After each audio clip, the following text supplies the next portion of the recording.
My lighting's not as good. Right. So Dinah, it was called Fate or Folly. Right. Was it Beshet that Dinah did what she did, and or was it a really stupid thing to do? So let's just bear in mind just the beginning of the story, because I just want to be very Scottish here. And that is, I mean, I, as a Scottish person, very much relate to Shimon and Levi. If you look, this is not the subject for our year, because I want to get into Dinah and what, where she came from and how she did what she did. But when Shimon and Levi go and do what Shimon and Levi do, the world thinks that they trick them into circumcising themselves. So on the third day when they're shvach, then they would go, etc. And I don't know if you've ever been to the bris milah of an adult male. Well, it's a very, very different experience to the bris milah of a baby, for rather obvious reasons.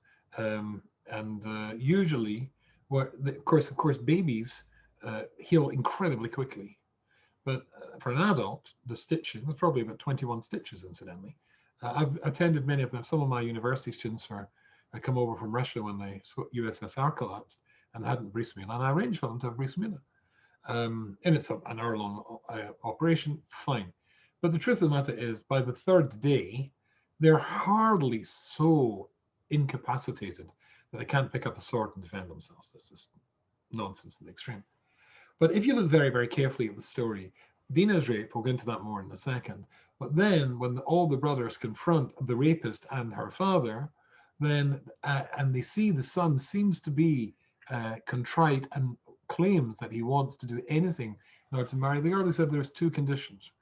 We can't marry somebody who's not had bris milah, and second of all, if you will be like us, as the Alshich says, that means you will do gerus.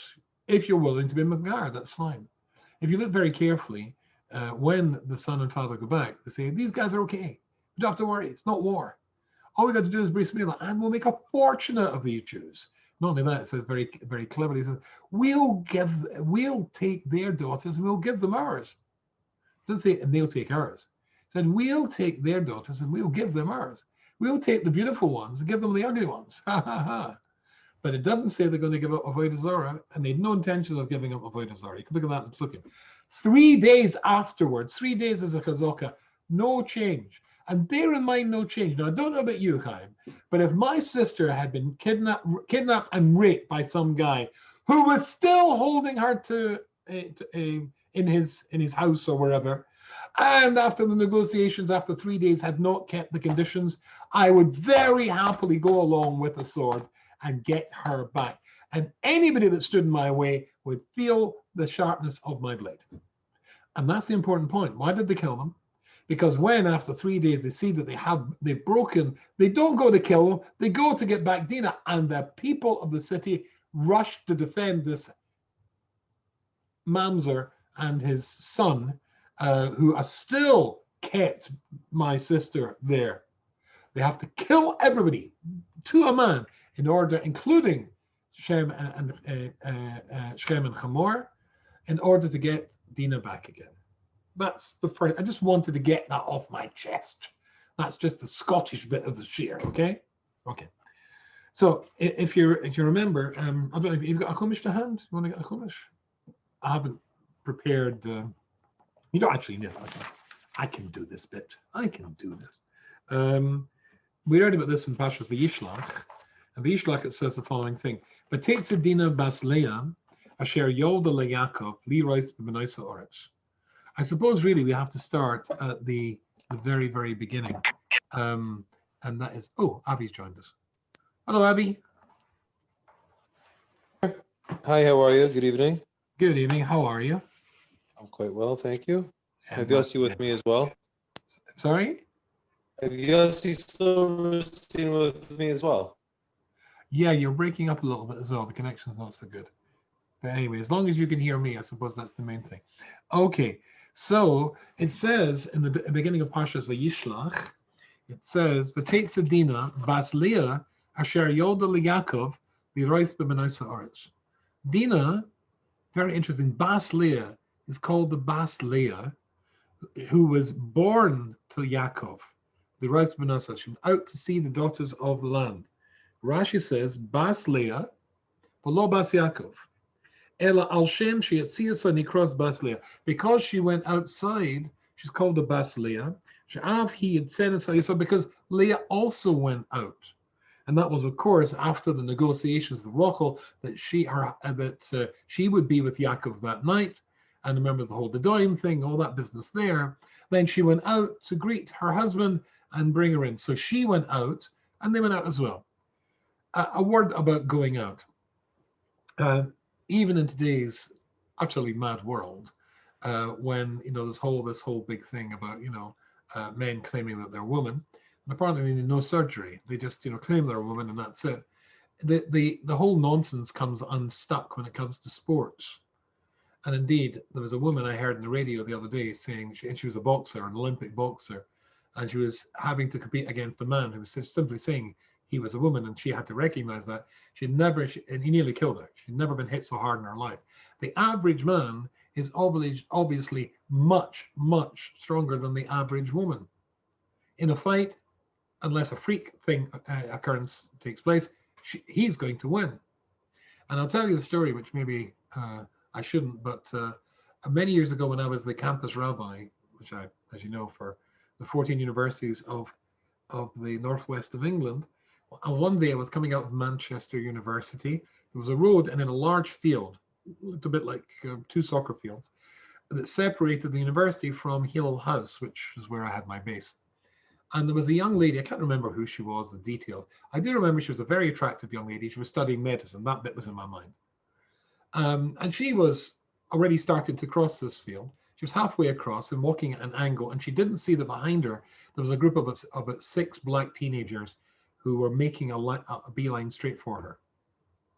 You with me? So I quickly caught up, and I put my arm around her shoulder. Now, I'm really quite firm, but I put my arm around her shoulder. The psychology was that, and don't ask me why this works, but it does work. They're far less likely to start with somebody's girlfriend when the guy's there. In those days, I was a much younger man and not too far removed in age from the student. So I suppose technically I could have been her boyfriend. The arm was simply in order to protect her, and it had the desired effect. But obviously, had she been alone, it's insane. And neither she or I suppose, knew that that was a dangerous area to actually walk for a girl to walk alone. But generally, for a girl to walk alone is a ridiculously dangerous thing to do. I think that's just obvious. You and I would have no difficulty with that concept. But Leah went out, and therefore, when Leah went out, that, as it were, imprinted in the genes of her daughter Dinah that she would go out as well.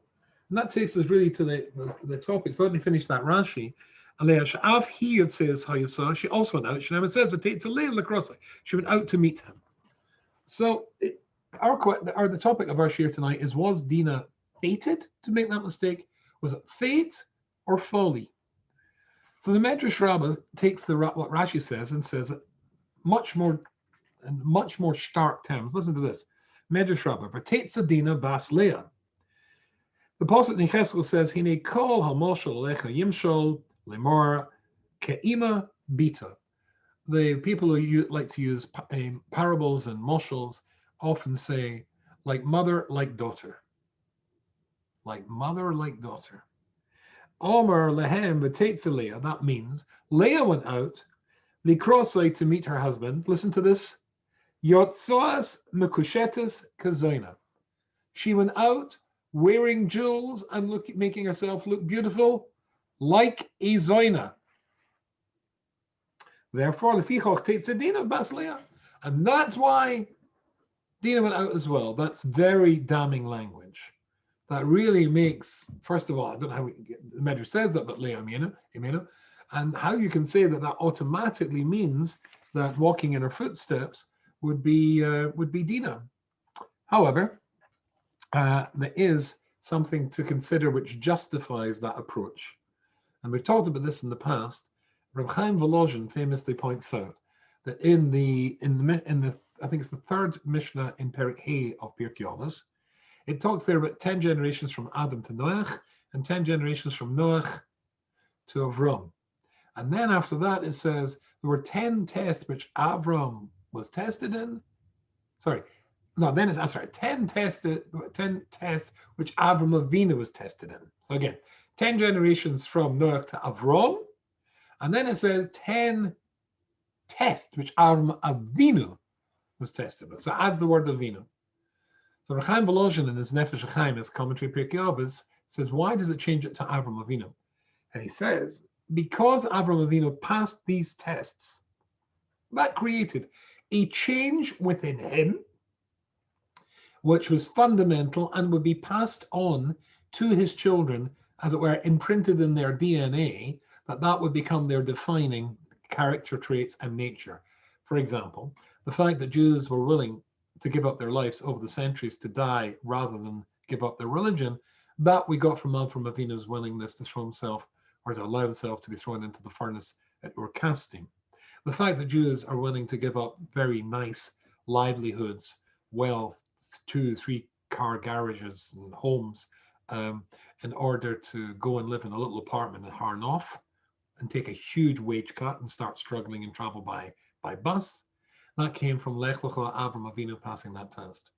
As I think I mentioned to you, we talked about this before, my daughter-in-law is a biologist, sent me something, because I thought this was a completely religious idea, but she showed me something which was very interesting and sent me the paperwork which said that they've discovered that people's choices do affect their DNA. And of course, the DNA is passed on to the children. That same concept you find in Or Hatzofen, from Nossos V. Finkel, the author from Slobodka. He says something which is amazing, really. In the story of Noach, Noach comes out of the ark, out of the boat, what it's called, and he plants a vineyard and then he gets drunk. And then, if you remember, it says that his son Ham sees him, and then the other two brothers come and cover him up. And Noach wakes up in the morning, and Ham says he sees his nakedness, and the other two brothers, Shem and Yofes, come up and cover him up. Sneistically, they take the blanket and walk in backwards. It was Shem who came up with the idea, and cover their father's nakedness. They never saw their father's nakedness. From that, incidentally, we got the idea of a talus. That the bracha to Shem's children is that they would wear a talus. But when Noach wakes up in the morning, it says he sees what his son has done to him. Well, what did he do to me? It just says he saw his father's nakedness. But as you know, in actual fact, he castrated his father.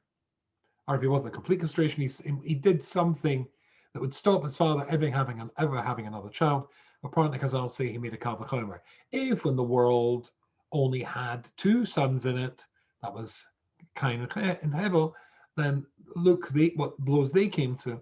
And the 3 of us, there better not be any more. So he stopped his father having any children. And then the Pasuk famously says, Noach exclaims, Or Canaan, Eved Avodim Le'echov. Canaan shall be cursed. He'll be an Eved of Avodim to his brothers. Can anybody spot the obvious problem with this story?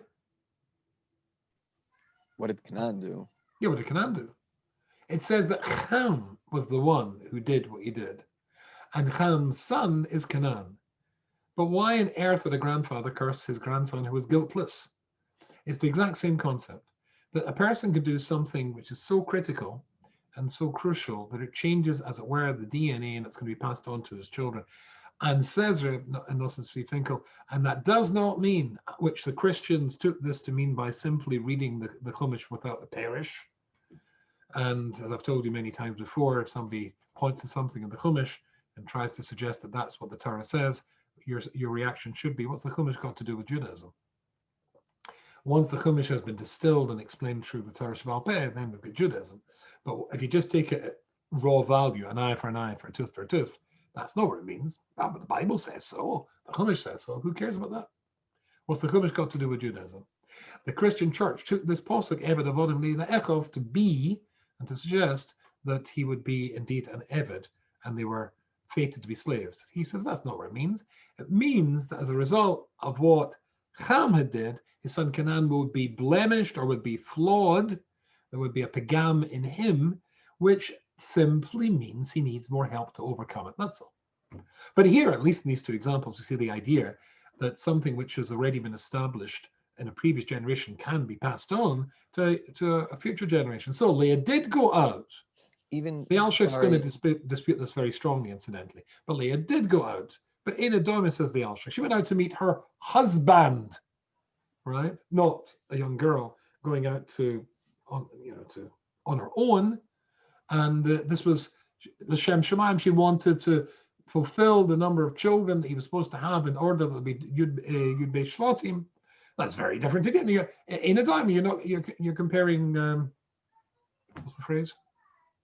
Not Apples to comparing like with oranges. like. They compare something and something. Not like Apples and oranges. apples and oranges. That's the phrase. Yeah. Like comparing apples and oranges here. But you get the idea. I'm sorry, the question. With Chum and Canaan. So we're saying that the DNA could even affect him after he was already born. That Cham's choice affects him, like not just his future children, but his children that he already had. Yeah, isn't that weird? Yeah, that's a bit strange. It seems to be that it would. Don't know how. But anyway, but certainly you see, I haven't thought when I was saying it, the exact same question came into my mind. However, I have to tell you that leaving that aside, certainly we've got two arguments to say that there is a concept of passing it on. The decisions the mistakes or the choices you make will go positively or negatively to the next generation. Okay. So if that is the case, then and the title was The Rape of Dinah, Fate or Folly, then it would seem to be fate. I said the Alshich's not going to like that at all. But let's just consider this for a second. Before we get any further, the Medrash said that she followed in the footsteps of Leah, who went out dressed up and looking beautiful, kezoina. But if there's one thing that defines the Torah in Yiddishkeit, it is that a person, in fact, so many of the very, very greatest of Klal Yisrael had appalling backgrounds and appalling starts. And we talked about this before with Rus, as the mother of the Mashiach, comes from Moab, the Ummah HaBazuya, the most disgusting of all the nations. They started from incest and boasted about it. Moab, from my father. Where did Moshe Rabbeinu have his education? In some nice cheder in Brooklyn? No, it was in the lap of a man who considered himself to be a god. Avraham Avinu's father was called Terach.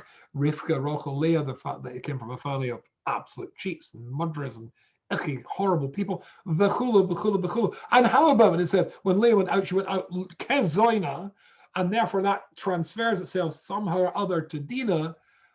Who cares? What do you mean kezoina, like a zoina? What about Rachav, who was a zoina? Rachav Hazina, who overcame all of that, who went on to become the wife of Yeshua, a mother of kings of Klal Yisrael, Kohen and Gedolim of Klal Yisrael, and Nevi'im and Nevi'os, Huldah, a direct descendant of Klal Yisrael. So what? Nature or nurture? Fated. Was it fated? Well, Rachav. She was a Zayin. How did she get that? So was it fated or wasn't it fated? So let's go back to the very beginning, which is where I wanted to start again, without trying to burst into song. And there, in Lamed and Kof Aleph, it says, here it's talking about the whole business of, well, it's talking about Leah's children. Tara Oid, Leah Batelad ben Shishi Yakov. She had a sixth son she bore to Yakov. Tara Leah Zavadni, Elikim, Oisi, Zebed, Toy, Pam, Albania, Ish. She called them, we don't need that puzzle, she called them Zvulun. Next pasuk. Ba'achar Yolda Bas Batikra Shemoy Zavulun. Sorry. Mikra Shemoy Dinah. She called it Dinah. And what does that mean? So here's a very interesting Rashi, which I'm sure you're familiar with anyway. Rashi says the following thing. Dinah. Why was she called Dinah? Well, what word does Dinah obviously come from? Din. What does it mean, Dinah? Perusha Rabbasina, Chazal say in Medrash Tanchuma and the Medrash Rabbah as well. Shadona Leah Din Ba'atzma. She judged, she came to a conclusion, she made a judgment call, we might say, for herself. Now they're all prophetesses. Yes, that's the word. And they all know that Yakov is meant to have 12 sons, to found 12 tribes. She's, as we said, Leah's had 6. And now she's pregnant again, right? And of course, Rachel now becomes pregnant too. But she says that if Rachel has a girl, then she's going to be less than the Shivchois, Bilhah and Zilpah, who've got 2 sons each. So she davened very, very hard that if she's carrying a girl child, then she should become a boy, and if Rachel's carrying if she is carrying a boy child, it should become a girl, and if Rachel's carrying a girl, it should become a boy. And indeed, that was exactly what happened. She has a boy who is Rachel has a boy who is strangely beautiful. It's a word you don't normally use in regards to a boy or a man, but Yosef was extremely beautiful. And we'll see more about that in a second, which is why Ashes Batifar, as it were, couldn't keep her hands off, or at least didn't want to keep her hands off him. Stunningly beautiful. We'll come back to that in a second. But she, who was having a girl, she was having a boy, it turned into a girl, and that was Dinah. Okay? So that's the story of where Dinah begins. Now with that, we can then go back to our story of Dinah as it occurs in the Torah and when she goes out. So let's just remind ourselves of the passage. V'teitza Dinah bas Leah, asher yoldo Yakov, was born to Yakov, Leahs b'mnais haaretz. So what Alshich says, why it say B'teitza Dinah bas Leah, asher yoldo Yakov, was born to Yakov. She was a bas Leah. She was a bas through Leah. Leah davened that this boy should become a girl. She's not a bas Yaakov. Why does it call her a bas Yaakov? The Rashi explains because she walked in her footsteps of her mother and went out.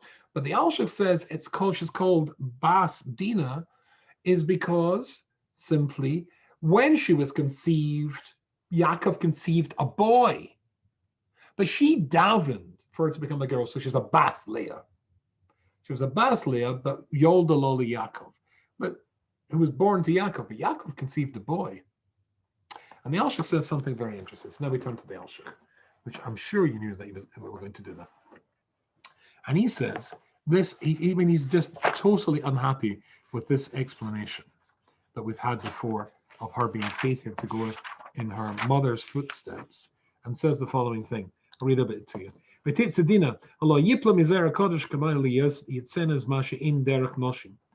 How could it possibly be that she would go out just like that story I told you about the girl in the Hill House? Surely in those days she realized she puts herself in incredible danger. How old was she incidentally? 6. Women don't do that. Particularly young girls who are unmarried. And Chazal say, that's why it says bas Leah. That just like her mother went out, she went out. And says the Alshich, that doesn't make sense to me. It's apples and pears or apples and oranges. She went out to meet her husband. And we remember, we talked about this in the famous Gemara in Tanis, Kof Gimel, when Chonel Magel's son, his wife comes out to meet him wearing her jewelry. What's wrong with that? Anyway, so he's not very happy with this. So he says the following thing. Let me read this to you. When it says Va'achar Yolda Bas, and the posset we looked at before, that's if I quickly get that posset back, which of course I won't be able to do. After it said Leah, Aleph.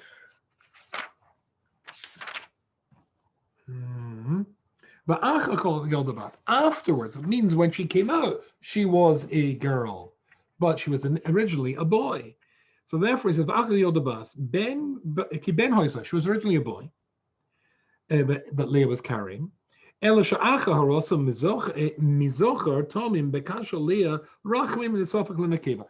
as we said before, Leah was upset about her sister maybe not having a boy child to contribute to Yakov, and therefore davened, as we saw. Jumping a bit. Okay. Misha Shrosha Zocher. So somebody whose roots are male, it wouldn't be astonishing that she now goes out.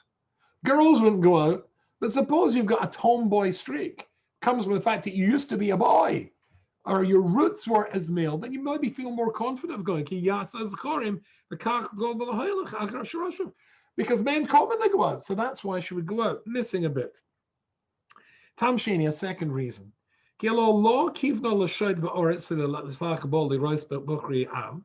didn't go out to look at the boys. She went out to look at the girls. And listen to what the Orach HaKodesh says there. The Orach Chaim HaKodesh says an astonishing thing. He talks about 3 reasons why Dinah went out. One of them, he says, is Dinah was alone amongst brothers. She was lonely. She wanted female company. But then reason number three said that Shem knew that she was a beautiful girl. She was this famous person who'd come with a famous family, and he wanted her. He brought along some of his girls, same age, and they were playing games and playing musical instruments just about 20 yards from the Jewish camp. So she looks out and she sees girls. And of course, she is trapped. She goes out to see what the girls are doing. This is very different to going out, flaunting her stuff, or what's the word, flirting. No, she went out. It was a trap. It was a trap. So was it folly? No, it was a trap. If it was fate, what do we do with the fact that Yakov was a Zion and can overcome fate? We're all born with midas which we can overcome. Was it folly? Well, it was not folly in as much as she was trapped into this. So, and the Alshich got a little paragraph here about Musa Drasha. If you get somebody from that background, etc., and got into trouble, how much more careful Jewish girls have to be in the streets. Fine. But then we go into some Kabbalistic ideas. Are you ready for some Kabbalistic ideas? Are you up to this? Good man. Okay. But it's also possible the Torah in this story is establishing 3 important principles. One, Iker Godel Halohu Lehavchin bin Nefesh Zeri Yisrael and Nefesh Goy Haaretz. The first is to draw a distinction between the souls, or the fact the souls that were in the Jewish people and where it was in Dinah, to the people who lived in that land at the time. Achas, 1. Kiteva kol dover tome lechashik. So here's 3 Kabbalistic principles. Kiteva kol dover tome lechashik hadhidbek b'kedusha l'tameh. It's the way of something which is negative to be attracted. Opposites attract. It's the way of something negative to be attracted to something which is positive. Right? Opposites attract. Ula tameh, and to contaminate it. 2. Shenit. But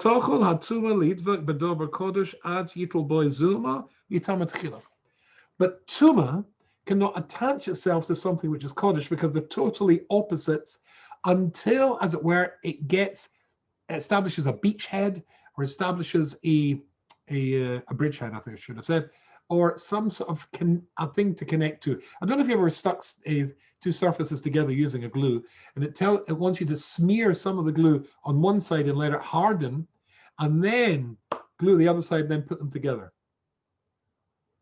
Does that make sense? Avi will probably be more into this sort of stuff. Then that's what has to happen for Tuma to get into something which is the opposite to it. It has to make a crack in its defenses so it can get a foothold. And point number 3, but you should know that even though it establishes and is able to contaminate the host will never be fully contaminated and accepting of the invasion of that alien COVID virus, right? And he says, you see all these 3 things when it comes to this story here. 1, it says, Vayara Shem sees her, and he's really, really attracted to her. And then we say he gets the trap because he wants to get her. 2, in order to get a foothold, to introduce Tuma so that he can attach himself, he rapes her. And repeatedly, and we know what Rashi says there, Kedarko v'shalo kedarko. In order to metame her, and indeed, you can see this from a Kabbalistic point of view or from a psychological point of view. Rape is often used as a weapon in war. And obviously, she'll not want to go back to her parents after she's been raped by this guy. So he's securing him for her by violating her. But that's the same Kabbalistic idea. It has to have a foothold in order to establish itself.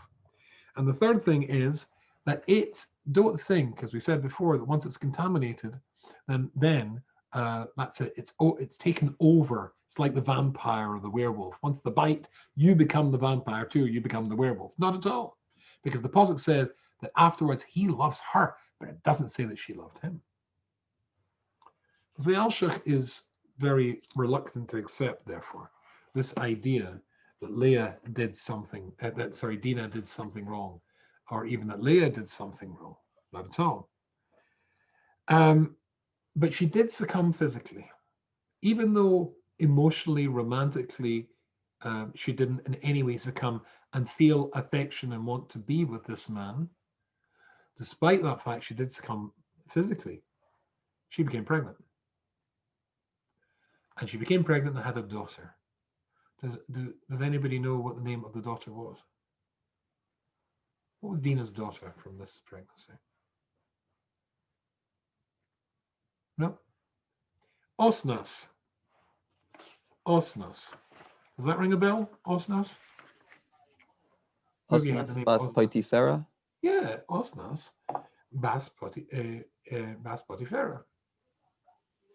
Right. So hold on.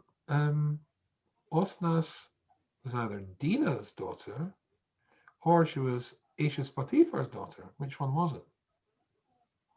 Interesting. Well, if you remember, let's go. I'll come back to that in just a second. She didn't want to come out, if you remember, because I'll say that Dinah did not want to come out and come back to Claude Israel. So in the psychological sense, you see that the rape was effective in that sense, and why. So let me read to you what the Medrash Rabbah says here. V'yikakas Dinah, Reb Yudin Omar Gorin Boabi, seen Omar of Huna, and Nivelis La Oral Koshelo Lifresh. To have been raped by this fellow Shem, it was very difficult for her to separate and come back. Omar of Huna, Omar Ani Oilach Esther Karposi, I'll be ashamed. At Shenishba Lo Shimon, until Shimon, her brother, said, I'll marry you.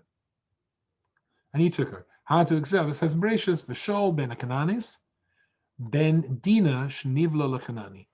That Shaul ben Akananis, that is to say, Shaul was the son of Dinah, who was, as it were, stuck with a Canaanite, and therefore, so she had a son called Shaul. But that's the son she had, Shaul, was Shaul and Shimon. What about her daughter? What about her daughter? So it's interesting. According to one medrash, all of the brothers married their sisters.